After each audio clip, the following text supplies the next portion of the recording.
Bienvenue sur Nouvelle Génération en Jésus-Christ.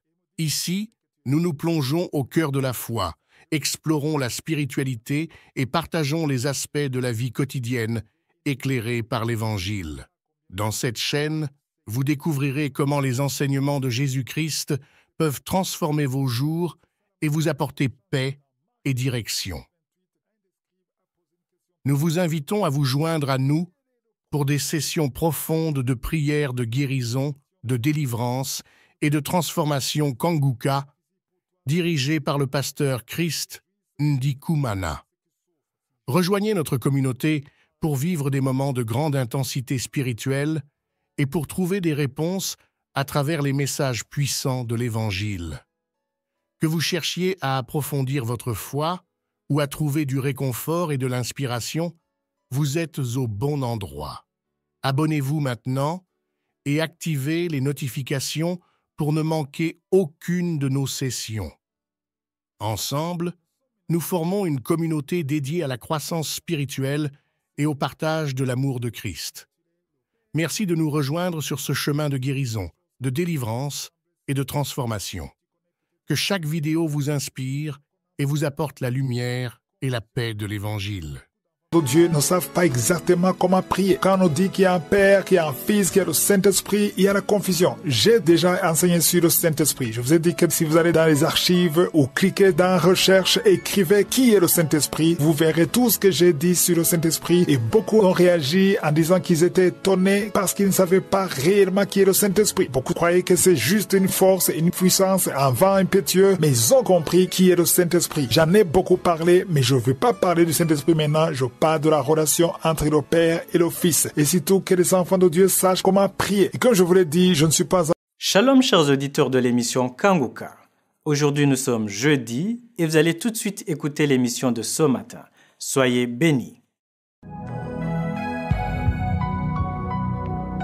Bienvenue tous dans l'émission Kanguka. Mon nom est Christ Ndikumana. Aujourd'hui, nous sommes jeudi. Jeudi dernier, nous avons commencé un nouvel enseignement que j'ai intitulé « Se réjouir avec ceux qui se réjouissent ». Ça paraît facile, mais ce n'est pas du tout facile parce que dans les derniers jours, la parole de Dieu dit que les hommes seront égoïstes. Le verset est tiré de Romains 12, verset 15. Là où Paul a écrit « Réjouissez-vous avec ceux qui se réjouissent et pleurez avec ceux qui pleurent ». Ce n'est pas quelque chose qu'on doit imiter mécaniquement, mais c'est quelque chose qui vient de l'amour. L'amour vient du cœur, la façon dont tu vois les autres. Comment est-ce que tu vois les autres? La parole de Dieu veut que tu sois transformé et que tu changes de mentalité. Tu ne peux pas souffrir avec ceux qui souffrent ou te réjouir avec ceux qui se réjouissent si tu n'as pas changé de mentalité. Dans les derniers jours, les hommes aiment plus l'argent, les gens ne s'aiment pas, il y a plus de l'amour, il y a de l'égoïsme et ça se voit. Je vous donne un exemple. Il y a à peu près plus de 10 ans, il y a une maman qui est décédée et j'ai téléphoné à un homme que je connaissais, qui travaillait avec la même dame, il se connaissait. Et je l'ai informé. Je l'ai informé que telle est morte. Et sa réaction m'a surpris. Au lieu de manifester de la compassion, de la douleur d'apprendre une mauvaise nouvelle, sa réaction était « Oh mon Dieu, où est-ce que je vais trouver la contribution ?» Dans notre pays, si quelqu'un est décédé, on donne la contribution pour pouvoir couvrir l'enterrement et tous les frais. Et il a commencé à penser à haute voix. Je l'écoutais sur le téléphone à haute voix et se demandait où est-ce qu'il va trouver l'argent pour contribuer. C'était ça son souci. Que la dame était morte, c'était pas son souci. Le souci était d'avoir l'argent pour contribuer parce qu'il se disait que s'il ne contribue pas, lui aussi, quand il mourra, il perdra quelqu'un, personne ne va contribuer. Donc c'est là où nous allons. Le monde est devenu tellement matérialiste et ça, ce n'est pas seulement les païens qui font ça, même dans l'église, ceux qui sont appelés enfants de Dieu. Nous devons être changés. Nous devons montrer l'exemple. Nous devons montrer un bon modèle à ceux qui ne sont pas encore sauvés. C'est ça le but de cet enseignement, que la mentalité change, qu'on partage l'amour, parce qu'il y a l'amour qui manque dans l'église. Aujourd'hui, la mort est devenue quelque chose de très normal. C'est peut-être parce que la population a augmenté dans le monde que mourir, c'est devenu quelque chose de tout à fait normal. Tu peux perdre un être très cher et en moins de 12 heures, quelqu'un t'appelle et il trouve que c'est normal. Tu informes quelqu'un que tu as perdu quelqu'un de très proche et c'est tout à fait normal et la vie continue et ce n'est pas comme à l'époque. À l'époque, tu sentais vraiment que les gens étaient compatissants maintenant, il venait t'encourager et vous n'avez pas l'idée de combien la personne qui a perdu un être très cher a besoin d'être encouragée. Parce que c'est le moment de la vulnérabilité. Le diable en profite. Il y a ceux qui dépriment, il y a ceux qui se suicident, il y a ceux qui abandonnent le salut. C'est un moment très dangereux où le frère ou la sœur a besoin d'un encouragement. Jeudi dernier, j'ai terminé en vous disant que pour arriver au stade où tu peux te réjouir avec ceux qui se réjouissent ou souffrir avec ceux qui souffrent, il faut d'abord avoir la révélation du nouveau commandement selon Jésus. Dans Jean 13, verset 34-35, Jésus nous a donné un nouveau commandement. Il a dit, je vous donne un nouveau commandement, aimez-vous les uns les autres comme je vous ai aimé. Vous aussi, aimez-vous les uns les autres. À ceci, tous connaîtront que vous êtes mes disciples si vous avez de l'amour les uns pour les autres. L'amour, la charité, on n'en parle plus aujourd'hui dans les églises. On parle des choses spirituelles. Il y a les compétitions de parler en langue. On parle de vision, on parle de délivrance. Mais l'amour, c'est la fondation de l'église. C'est l'identité de Christ. Il a dit, si vous vous aimez entre vous, on saura que vous êtes mes disciples. Revenons maintenant à notre enseignement que j'ai commencé jeudi dernier. Réjouissez-vous avec ceux qui se réjouissent. Et je vais être clair. Je ne dis pas que si vous allez dans un deuil, vous allez vous forcer pour pleurer ou faire semblant de pleurer ou faire semblant de souffrir. C'est pas ça. Je veux que la mentalité change, que vous compreniez. Mettez-vous à la place de la personne. Essayez de vous demander si c'était vous à sa place. Je me souviens lorsque j'ai perdu ma mère. C'était en 1995. J'étais né de nouveau. Ça faisait 2 ans que j'étais né de nouveau. Et en moins de 24 heures, bien sûr, dans notre culture, il y a des amis qui viennent t'encourager. En moins de 24 heures, il y a une sœur en Christ qui est venue et sa réaction m'a vraiment choqué. Elle m'a vu, elle a commencé à sourire, comme si de rien n'était. Et elle me dit, toi, je sais que tu es fort. Je suis sûr que tu peux gérer ça. Je m'inquiète même pas pour toi. Et ça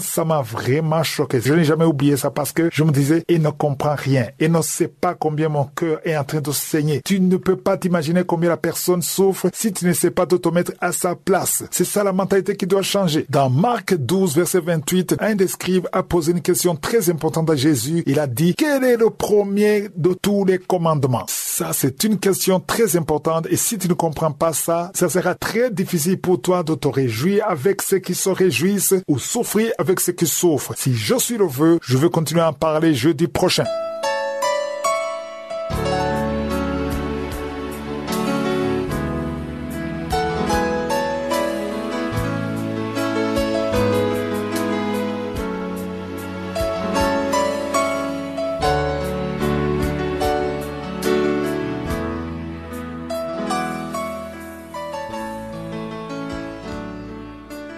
Nous sommes maintenant dans le moment réservé à l'enseignement. Nous continuons avec l'enseignement que j'ai commencé lundi, un enseignement que j'ai intitulé « Le Père de notre Seigneur ». Ce sont des choses qui peuvent te sembler simples, des choses que tu connais peut-être déjà, mais c'est très important qu'on en parle parce qu'il y a une confusion dans l'église. Beaucoup d'enfants de Dieu ne savent pas exactement comment prier. Quand on dit qu'il y a un Père, qu'il y a un Fils, qu'il y a le Saint-Esprit, il y a la confusion. J'ai déjà enseigné sur le Saint-Esprit. Je vous ai dit que si vous allez dans les archives ou cliquez dans « Recherche », écrivez qui est le Saint-Esprit. Vous verrez tout ce que j'ai dit sur le Saint-Esprit et beaucoup ont réagi en disant qu'ils étaient étonnés parce qu'ils ne savaient pas réellement qui est le Saint-Esprit. Beaucoup croyaient que c'est juste une force, une puissance, un vent impétueux, mais ils ont compris qui est le Saint-Esprit. J'en ai beaucoup parlé, mais je ne veux pas parler du Saint-Esprit maintenant. Je parle de la relation entre le Père et le Fils. Et surtout que les enfants de Dieu sachent comment prier. Et comme je vous l'ai dit, je ne suis pas en train de parler qui est Jésus. Je parle plutôt de la relation entre le Fils et le Père. Voilà pourquoi l'enseignement c'est le Père de notre Seigneur. Si vous lisez dans Philippiens chapitre 2, du verset 9 à 11, on nous parle de Dieu qui a souverainement élevé Jésus et qui lui a donné le nom qui est au-dessus de tous les noms. C'est écrit au verset 9. Au verset 10, il dit, afin qu'au nom de Jésus, tous genoux fléchissent dans les cieux, sur la terre et sous la terre. Au verset 11, il dit que toute langue doit confesser que Jésus-Christ est Seigneur à la gloire de Dieu le Père. Ça, c'est très important. J'insiste beaucoup sur ça. Toute langue doit confesser que Jésus-Christ est Seigneur à la gloire de Dieu le Père. Donc, tout ce qui se passe, l'adoration, tout ce que nous faisons, les offrandes, l'acte de louange, tout ce que nous faisons, c'est pour la gloire de Dieu le Père. Ça, c'est très important. Beaucoup de gens l'ignorent. Ici, je dois préciser que même si tu ne savais pas ça, ça ne veut pas dire que tes prières ne sont pas exaucées. Ça ne veut pas dire que Dieu ne t'écoute pas. Dieu t'écoute. Mais le but de cet enseignement, c'est que le Saint-Esprit Saint-Esprit veut que tu saches les choses qu'il faut avec précision, selon que Dieu veut que tu le saches. Vous verrez cela dans toutes les lettres de Paul. Il s'est bien distingué. Il parle de Dieu le Père. Il dit que tout c'est pour la gloire de Dieu le Père. C'est pourquoi Jésus a dit à Philippe que c'est lui qui le voit aussi le Père. Ça, on va revenir. Je vais beaucoup parler sur ça et il faut qu'on sache que Jésus n'a pas existé le jour où il était conçu dans le sein de Marie. Et ça, tu me diras que tout le monde le sait, mais je te dis qu'il y a ceux qui ne le savaient pas, qui croient que Jésus a commencé le jour où il était dans le sein de Marie. Hier, j'ai terminé en vous montrant dans Ésaïe 9 comment le prophète Ésaïe avait prophétisé la venue de Jésus 6 siècles avant. Et dans cet enseignement, on verra que Jésus existait bien longtemps avant qu'Adam et Ève soient créés. Il était là et c'est lui qui a tout créé, les choses visibles, invisibles, et il s'est proclamé lui-même Alpha et Oméga. C'est-à-dire qu'il n'a pas de commencement et il n'a pas de fin. Avant de commencer cet enseignement, j'ai posé une question à mon enfant. Je lui ai dit, quand est-ce que Jésus est né? Il m'a répondu en disant, il est né le 25 décembre. Je lui ai dit que le 25 décembre, d'abord, c'est faux. La date est fausse. C'est parce que lui, il croyait que le 25 décembre, c'est le jour où Jésus est né. D'abord, il n'est pas né le 25 décembre. Et Jésus, quand il est né, ce n'est pas le jour où il a commencé. C'est-à-dire que c'est le jour où il est venu sur la terre. Mais il existait bien avant. Ça, c'est très important. Donc, dans Ésaïe 9, verset 6, si vous avez lu Ésaïe 9, verset 6, dans d'autres versions, c'est le verset 5, il dit, un enfant nous est né et un fils nous est donné. Deux choses différentes. Ici, on parle d'un enfant et d'un fils. Il y a une différence entre un enfant et un fils. Un enfant est encore immature, mais un fils, c'est celui qui peut hériter. Un enfant n'hérite pas, c'est le fils qui hérite. Les images que vous voyez dans certaines doctrines, quand vous voyez une mère avec un bébé, on dit que le bébé c'est Jésus, ça c'est l'ignorance. Le Jésus qui a sauvé le monde, ce n'est pas l'enfant, mais c'est le fils. C'est pour cela qu'il a commencé son ministère à 30 ans, parce qu'il fallait qu'il grandisse et qu'il devienne un homme. Et avant de terminer l'exhortation d'aujourd'hui, j'aimerais vous montrer ce que Ésaïe a dit sur Jésus au verset 6. Ésaïe 9, verset 6, il a dit, un enfant nous est né, un fils nous est donné, et la domination reposera sur son épaule. On l'appellera admirable, conseiller, Dieu puissant, Père éternel, prince de la paix. Alors là, on voit que ce n'est pas un simple enfant, c'est quelqu'un de spécial, parce qu'on dit que toute la domination reposera sur son épaule. Et on l'appellera admirable, conseiller, Dieu puissant, Père éternel, prince de la paix. Cela change la façon dont beaucoup d'entre nous voient Jésus. Si je suis le vœu, demain je vais continuer à en parler. Passez une excellente journée. J'espère que vous avez été édifiés. N'oubliez pas de cliquer sur la cloche chaque fois qu'une nouvelle émission est postée. Soyez abondamment bénis.